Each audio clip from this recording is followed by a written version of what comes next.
Ayant mon premier c'est Youssef, mon deuxième c'est Mandela. Sentez-vous à l'aise dans mon fief? J'espère que tout le monde est là. Bienvenue sur le Transistor.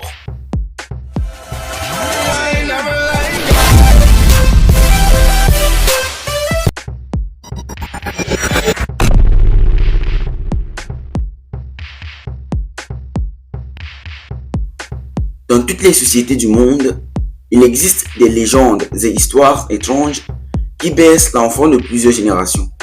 Eh bien, en Afrique centrale, au Cameroun, il existe une histoire bien connue autour du plus grand polygame que l'Afrique ait connu. Son nom, Mongo Faya.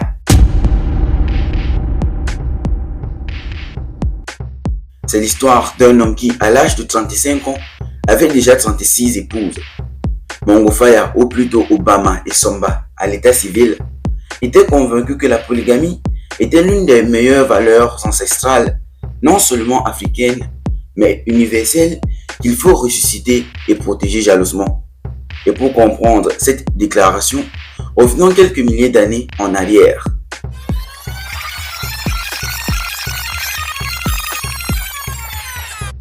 La polygamie a des origines anciennes et complexes, donc il est difficile de déterminer où et quand elle est née exactement. Toutefois, les historiens et anthropologues s'accordent généralement pour dire que la polygamie a émergé dans les sociétés pastorales et agricoles de l'Afrique et du Moyen-Orient il y a environ 10 000 à 15 000 ans, notamment en Mésopotamie, actuel Irak, où les Sumériens qui y vivaient il y a environ 4 500 ans pratiquaient la polygamie. En Égypte ancienne, où les pharaons la pratiquaient il y a environ 3 000 ans, et dans la vallée de l'Indo, actuel Pakistan et Inde, où les Européens qui y vivaient il y a environ 4000 ans la pratiquaient. Revenons à présent à notre bonhomme Mongo Faya. Lorsqu'on lui posait des questions sur la polygamie, il répondait spontanément. La polygamie n'est pas un champ de bataille, mais une entreprise où on vit en communauté dans le respect et l'entente mutuelle. Mongo Faya connaît les prémices de sa notoriété dans les années 80 lorsqu'il épouse le 11 juillet 1987 non pas une ni deux mais 6 femmes à la fois dans la mairie de Deido à Douala au Cameroun. Surpris? Eh bien, ne le sois pas encore, car vers la fin de cette année-là, il épousa 15 femmes supplémentaires. Selon la légende, Mongo Faya finit par s'unir pour le meilleur et pour la vie avec 80 femmes au total. Comment parvenait-il à subvenir à leurs besoins? C'est sûrement la question que tu te poses actuellement. Eh bien, l'organisation était de rigueur dans le très vaste foyer de Mongo Faya.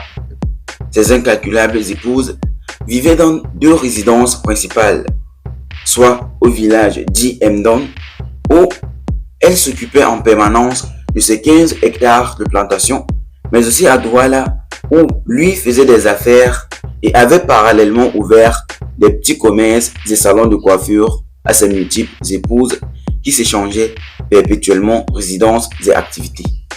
Les enfants Mongo Faya, quant à eux, ne connaissaient pas leur génitrice.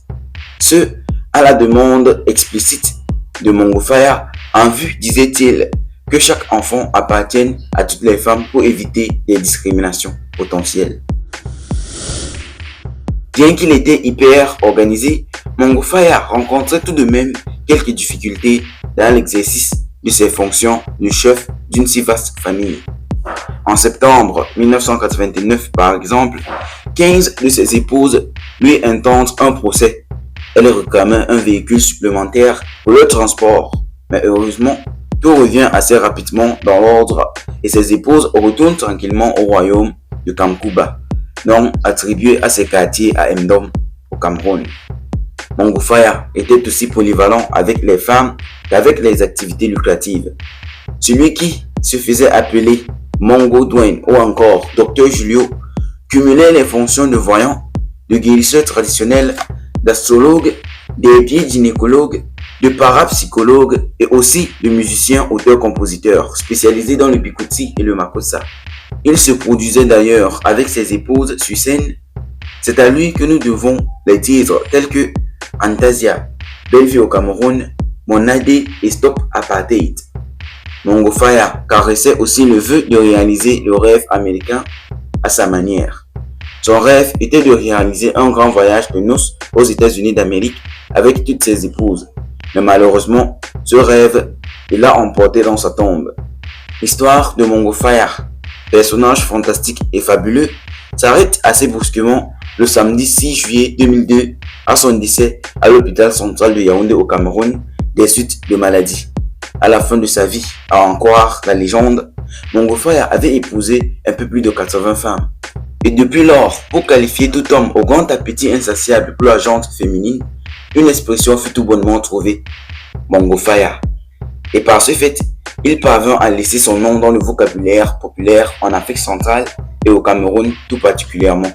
Et ce, pour des siècles et des siècles. Merci d'avoir suivi et à très bientôt pour un nouvel épisode des enquêtes du Transistor.